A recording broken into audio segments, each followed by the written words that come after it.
want to talk about and highlight with the portal updates, because there's a lot. If you really care, then I would highly recommend you spend 15 minutes. Bring your phone to the with you to the bathroom, and while you're sitting there, just like scroll and read. Just read the entire thing. They talk about, obviously they don't like people doing Caldera, K1, salt mines, blah blah blah, but then they will go and address it in a decent way at times, but also in a bad way at times. Use your totally brace for Wordle. How would you do such a thing as that? Alright, we will talk about the incoming improvements. So buckle in, 'cause I got a lot of reading to do. Incoming improvements on the portal. No, we just started that. The portal is a better place when there are more options to play that are optimal or close enough that you don't feel constrained to a handful of missions to play. We need Fireteam ops to be in a better place to play, either with your friends, with new friends via Fireteam Finder, through matchmaking, or even as a solo guardian wishing to solo a strike. So, some ops categories are going to get increased rewards, and some ops categories, activities, are going to get slightly reduced rewards. The solo ops dominance is especially stark between 400 and 450, where the best way to attain prime engrams is to get A+ grades or A grades as fast as possible. We want to make this a more interesting portion of the game, one that makes attaining prime engrams in the portal more rewarding. Starting next week, with update 9.0.0.8, we are increasing the time limits in Fireteam Ops direct launch matchmaking tiers, giving players significantly more time to complete challenging matchmade grandmasters. This should help reach A grades more consistently, resulting in better rewards.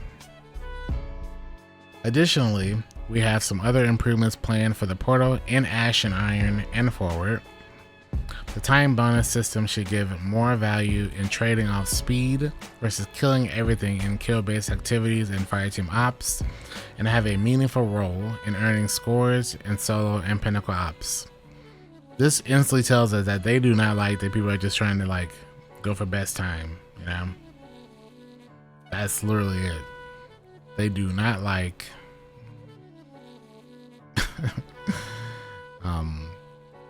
one thing I will say is that I do not think no matter what they do, no matter what they do, the community will ever not do something that is the most optimal. If something is going to be less rewarding, but can be done in half the time, players will always do it. The community has shown time and time again that speed is king, and whatever they can do to get the most chances at something in as short of a time as possible is what they're gonna do. It's like, it's tough. People aren't doing solo ops because it's the best. They do it because it's the quickest. And it's funny because you would think by now, year 11, like, I don't know if they need to lean into that, but like, I don't know. It's like, I wouldn't penalize people for going the optimal speed route. Like, that's not what people are asking for. There's no reason to reduce the rewards for the faster stuff, you know, because people are still going to more than likely engage with that, because it's better for me to still do that one drop than do the 40-minute run. But like, unless doing every single run granted like 5 to 8 drops and all of them were pinnacles, then maybe, but like the philosophy and mindset behind this still is that there's like a disconnect in the community versus the devs. Like, we're gonna go fast because we want to. That's just what the community is at this point. There's no changing that. That's not going to change. That's just how the community engages with content. And I don't know if the community will ever not engage that way, you know. Good grades in Fireteam Ops should be less risky and less challenging to get than they are now, and closer to solo and Pinnacle Ops activities. Fireteam Ops should be at least a good place to earn power as a solo or Pinnacle Ops. Matchmaking Fireteam Ops should be more viable at higher power levels. The way that equipped power and account power work is confusing. We are fixing that. We would like more variety in Pinnacle Ops, including a way to earn Pinnacle Ops gear via matchmaking. Is that not a thing right now? We would like to give more regular opportunities to matchmake into marquee activity like Onslaught or Coil. How many times do they not understand that Coil and Onslaught in the current system, I know Onslaught used to be really rewarding. a year and a half ago. I know Coil 3.5 years ago was very rewarding for the time it takes. Used to be really good, real rewarding. We was talking a year and a half ago how nice Onslaught was, blah blah blah. But putting it next to Fireteam Ops and Solo Ops, no one is going to do it because of the time it takes versus the rewards you get per completion. And unless you are willing to put 5 to 8 drops in there that are all big chances, and people right now aren't going to engage in that in the same way. They just won't.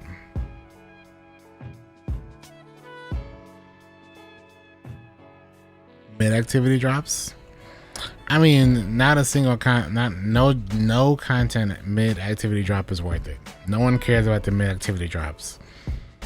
Everyone cares about that last drop. Now, if the mid activity drops and all the content were also like prime Ingrams, that'd be a different story, but they are not. So maybe with them changing it, it'll help. But again, it's not enough. I getting a chance? Yeah, that's what I'm saying. Like, the chance will help, but like, how much? We gotta wait and see. Yeah, they are also relatively buried in the portal. That's true. We want to make it easier and more obvious for everyone in the fire team to get the best rewards, even at a wide power differentials. We think various banes, challenges, and boons should be well balanced against each other. We also think there should be more things to do in general, as we add brand new activities to the portal and bring older legacy activities in. We want to be able to feature these more effectively for daily power gain. It would be great if conquests were repeatable for portable rewards.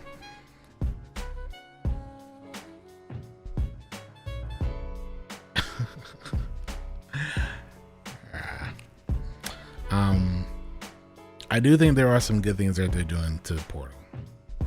But again, I keep saying it's the whole pendulum swinging thing. The whole 1 step forward, 2 steps back thing. Ash and Iron In Ash and Iron releasing, we have more substantial changes and additions. These are by no means final, so expect more in the future. Let's go over them. Ultimate difficulty will be available. Yeah. Ultimate difficulty starts at 451 power. Ultimate difficulty has 2 new player stakes: pressure cooker, finish under the time limit or get kicked to orbit. Extinction, everyone has 1 life, no revives. These optional stakes are intended to provide the most significant challenge to even the most experienced guardians and include score boost to match. My first question when I saw this was, is this going to increase the amount of drops per clear I get? Like, why would I use pressure cooker and extinction?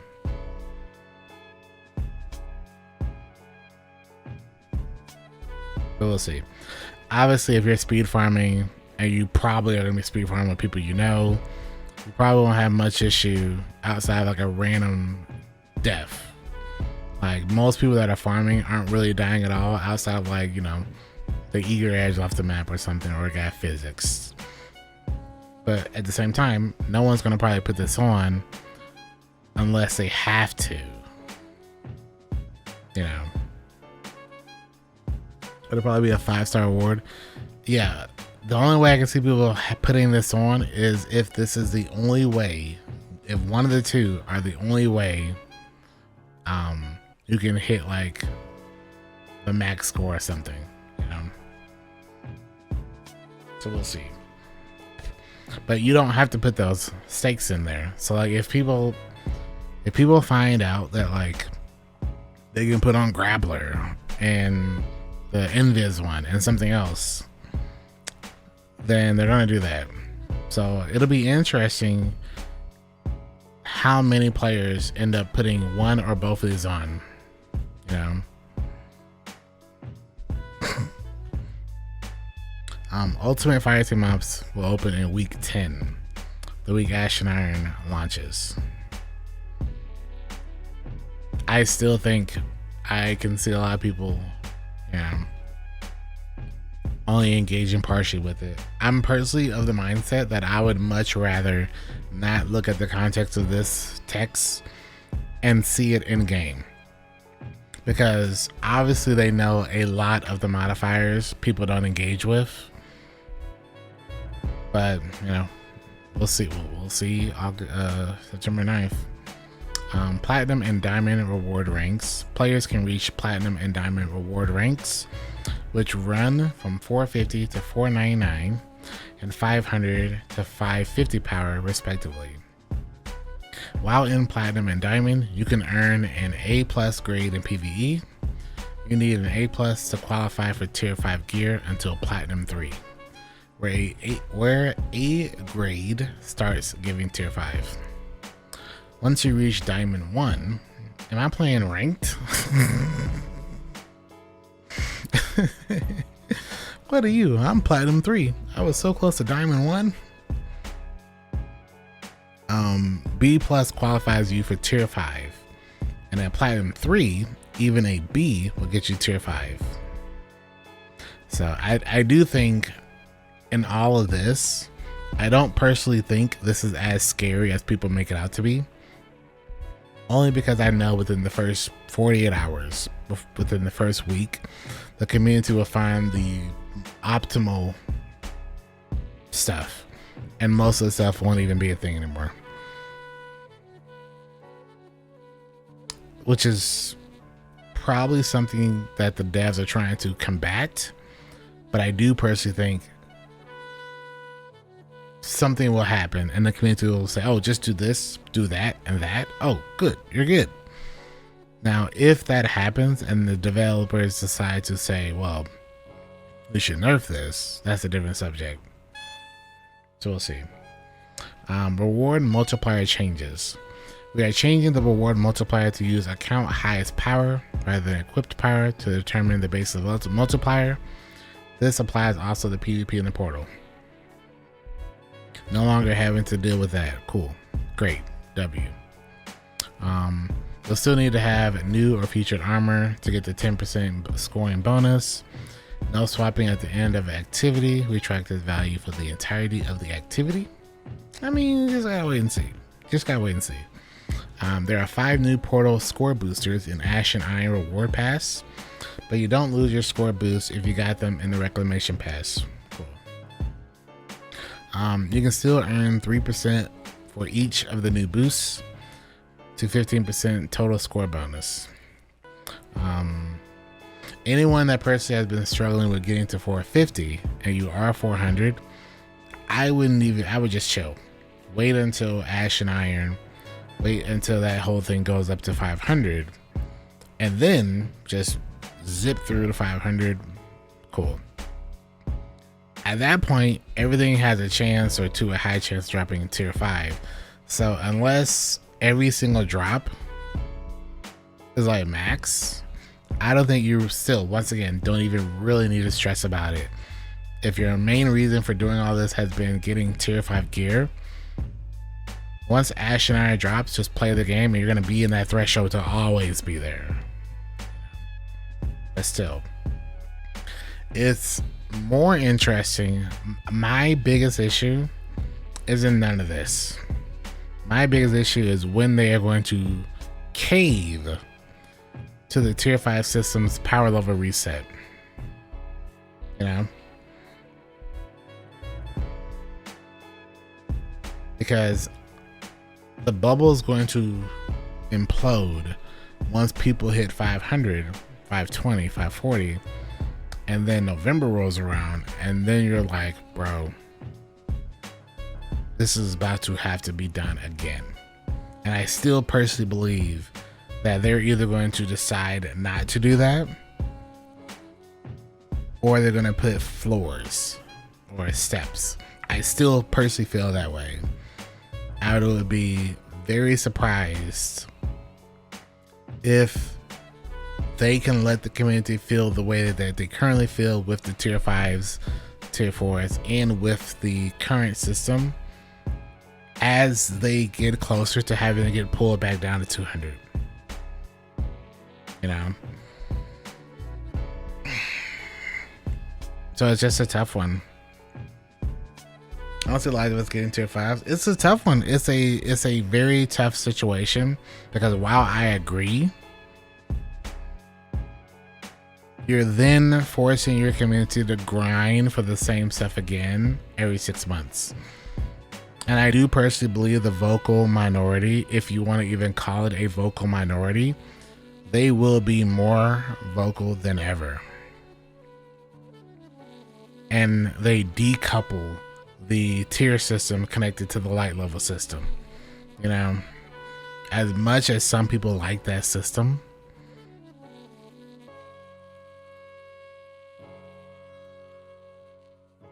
I think that system as it currently is will do more damage than it does good. It's just, I don't see a big enough portion of the community thinking that's a good thing, you know? Getting power. It's been shown time and time again that the community doesn't like having to have their armor and gear reset for them. Like it comes down to like whether or not you want to argue about sunsetting, because this is basically just getting your armor sunset every 6 months. That's just all it is. But can you convince somebody that, you know, spent 4.5 months finally getting a new build and then having to do it again, you know?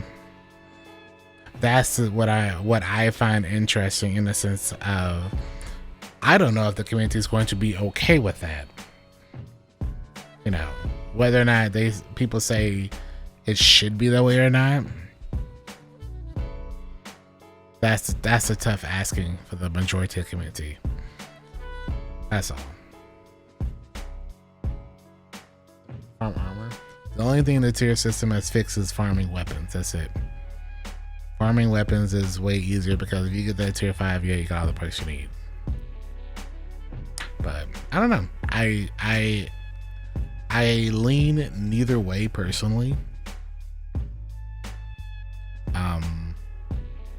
But I do really empathize with people who are looking at their gear that they've farmed for their like 200 grenade, 200 melee, 200 whatever build, and know by Christmas time, yeah, do it again. Instead of maybe once a year, you know? I don't know. I am very interested in, if the community is this vocal about it now, how vocal they're going to be when November rolls around, you know? We'll see.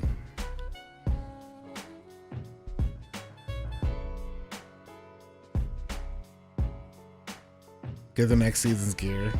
Yeah, but the bigger issue with that is the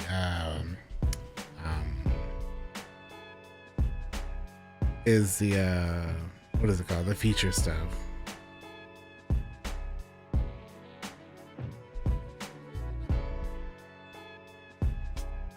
Oh yeah, the set bonuses too. Yeah.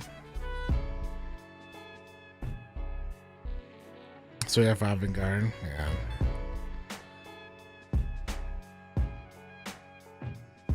They increase power by 500 renegades. Is the same problem? Yeah, it is. It's always gonna be the same problem. I don't know. I don't know how they're going to solve the issue. It's tough, you know. It's a tough situation that they didn't have to be in. It's a self-made issue that's going to compound on itself every like update. Weekly raisin portals.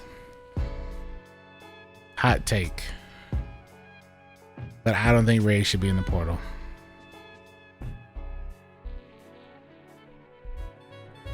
You know?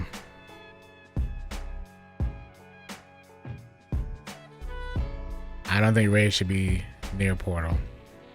That's just me.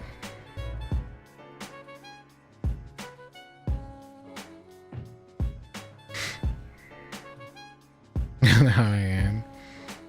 Yeah, we do kind of have this discussion, you know, every couple months.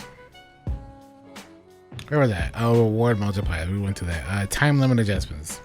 All activities have had their time limit adjusted based on actual play data from the past few weeks, rather than Edge of Fate pre-Edge of Fate times. Many things are coming down to a reasonable level, looking at you 35-minute Starcross timer and U2 8-minute Caldera timer. Other things are increasing liminality, inverted spire, onslaught, to give you more time to get those bonuses. Bonus timer will award a minimum of 5% score bonus for coming in under the timer. In the future, we are looking for ways to help you visualize this in the customized screen when you are looking at your projected score. Loadout restrictions. When we launched Edge of Fate, we were worried about the effects of loadout swapping in the portal with Armor 3.0. So we significantly increased the score value for locked loadout, making it very advantageous to play with. This made it a bit too easy to earn good scores in expert difficulty, compared to adding banes and challenges raising the combat level of activity. We are bringing lock loadout back down to where we originally imagined it and are opening up some design space for new loadout modifiers. We are adding a new loadout player stake called Touche, which combines lock loadout and Vanguard restrictions, as well as scoring for both. This is actually, that Touche is actually not bad. We're using lock loadout anyway, and most of the time, especially for Grandmaster, we have to use avant-garde anyway. So why not put them together, right? Just why not? Why the heck not? Sure. So now you get a double bonus. We're also adding a selection of new loadout restriction modifiers alongside these, starting at expert tier. Just 3 examples: explosive weapons, including rocket assisted ones. So what's our loadout there? It's going to be Solemn Remembrance. That's the other one. The Crucible rocket sidearm.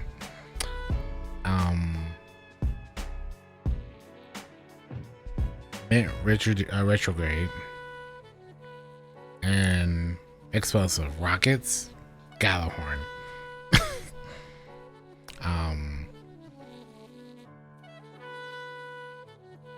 Medieval weapons. What are we calling medieval? Where does explosive payload perk fall under? It probably would fall under that, but like that'd be really tough for you to like put on a weapon, and you basically have to have explosive payload. Bowglaive sword, yeah. Bowglaive sword.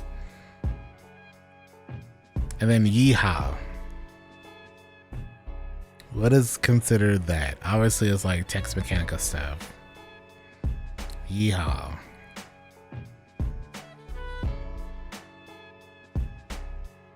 Do you have to use last word? Everybody crying about the twab. Keep it simple, people. Grounded 200. Walk away to ash and iron like me. I won't get reset. 2 fingers to bungo. I don't know, man. A shotgun, hand cannon, Tex Mechanicas. Okay. I can see hand cannon. I can see shotgun. Linear? It wouldn't be sword because it's probably medieval, so it has to be linear. But I don't know.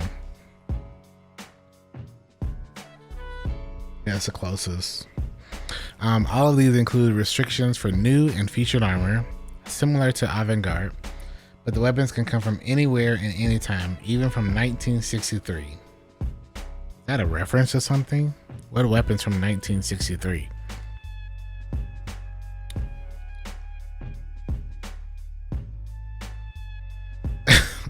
Yeah, you booted this up and then it just turns on Red Dead Redemption.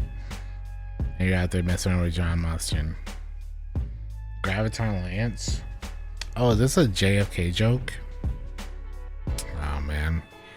Alright, initially these just include appropriate weapon categories, but eventually we want to expand the value of these by taking into account specialized frames, like we do for rocket pistol pulse above, perks like Dragonfly or full auto retrofit, and special case exotic weapons like Vexmith the class and Sunshot. Now, if you are thinking that these restrictions are going to make it challenging to counter champions and master missions and above, we agree. That's why they come with a juicy scoring bonus to compensate for your troubles. Also, you won't see any of these as randomized modifiers in matchmaking activities. These are just for customized activities. What you couldn't do for matchmaking, what if somebody matchmade in and then that modifier just popped up? That wouldn't work, you know? Also, they basically said, oh, you want to use a Yeehaw weapon and then you have a champion in front of you, deal with it. Figure it out.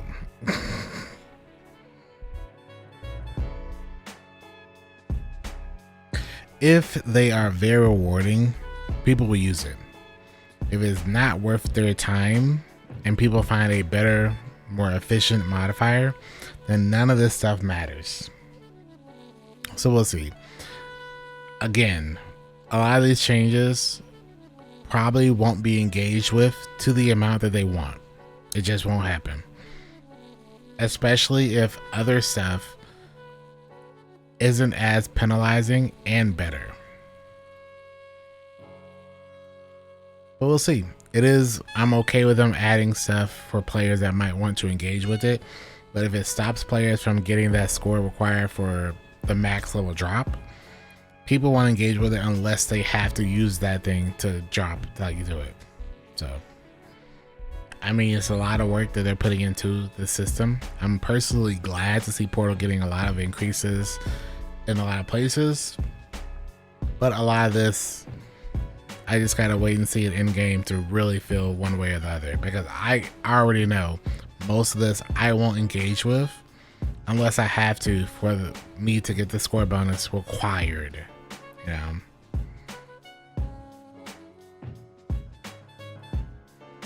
As long as they don't make the portal or activities have only text weapons only, and you have no choice, yeah. If the only way I can reach a score required is by putting one of these loadouts on, I probably won't mess with it. Like, I don't really care to mess with a lot of the modifiers because I don't want to. I put on the modifiers that I need to get the score I want. I'm not trying to, modify every single run of mine just to see how I can engage with different versions of this same activity. I boot up Portal, I'm here. I'm here.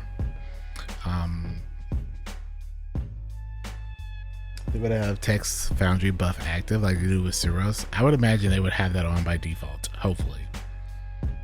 Our goal for individual activity rewards was to create a consistent value across all activities.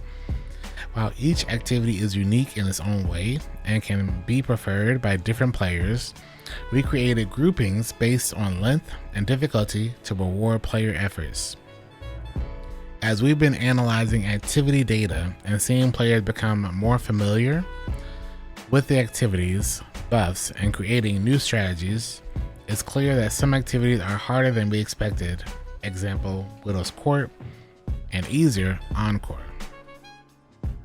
So then obviously they have this picture, which can't get any bigger, but you can see the little bell curve of Solo Ops, Pinnacle Ops, Fireteam Ops, and Crucible. Both to create more activities to gain Pinnacle loot from, and to unify Fireteam Ops to be 10-minute, 15-minute activities. I think this is a W. Cool. Making Fireteam Ops be all the same length lets players know, okay, I do Fireteam Ops, I'm doing 10, 15-minute activities. Cool. Yeah. Pinnacle Ops, a bit longer. Cool. The only problem still is putting Onslaught and Coil now against Starcross, Whisper, whatever else they decide to add, it still won't be enough. The only time people are gonna do Onslaught now is when it's mint retrograde day. Now that's okay if every single drop in the portal under Pinnacle Ops is treated as a end of activity drop. They'll never do it, but if that's what Pinnacle Ops was, then I personally would be okay with a longer activity, because every drop in there is technically an in-game, like, end of activity drop. It might be the one drop, but then you get shouted in, That's my only issue that's going to happen, because we're still going to be doing Whisper. We're still going to be doing Starcross. We're still going to be doing Encore, because we can do that in 10, 15 minutes instead. Get a quick Coil. Let me boot up for Coil real quick.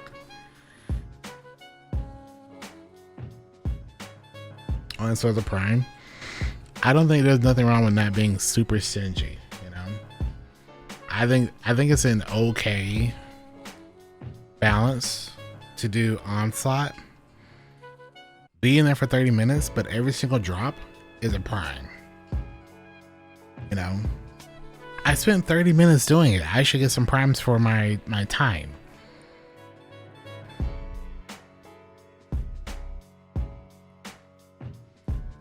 Conquests. We are adding 4 additional Grandmaster Conquests and 2 Ultimate Conquests.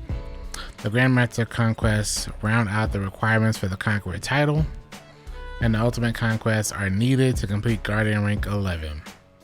And you get a sweet new seasonal Ultimate Conquest emblem.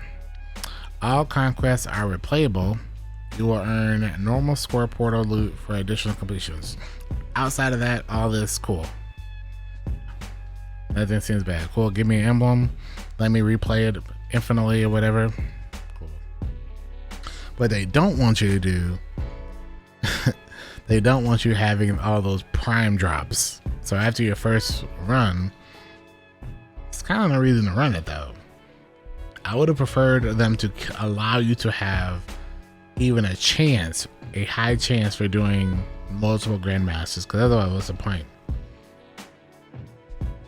But hey, I'll give you a thumbs up when I give you a thumbs up. Future changes. We know the portal needs even more tuning, and some things just take longer to build. Expect the following in the weeks after Ash and Iron's launch: a scoring tuning pass on all modifiers. Onslaught and Coil, Tomb of Elders, will be moving from Fireteam Ops to Pinnacle Ops. They will get their own bonus focus slot in Pinnacle Ops, just like Fireteam Ops. The featured activity in this slot will get matchmaking. Someone asked about matchmaking earlier. Bonus slot 3 in Fireteam Ops will be replaced by a random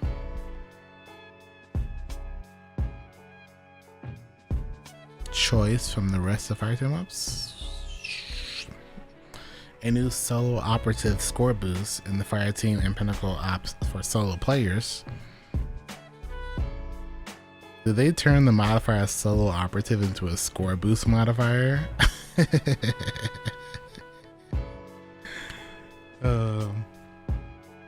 The launch of Renegades and Season Lawless will feature even more improvements and tuning to the portal, plus bunches of other exciting changes.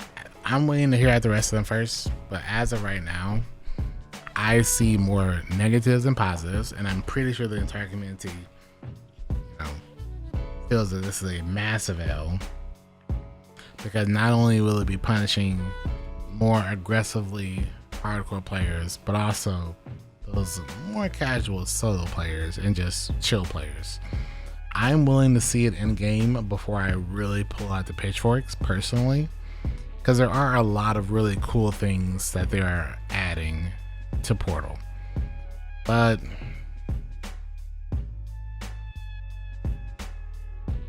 since they have more they want to talk about, who's to say in a week they don't turn back the time on that?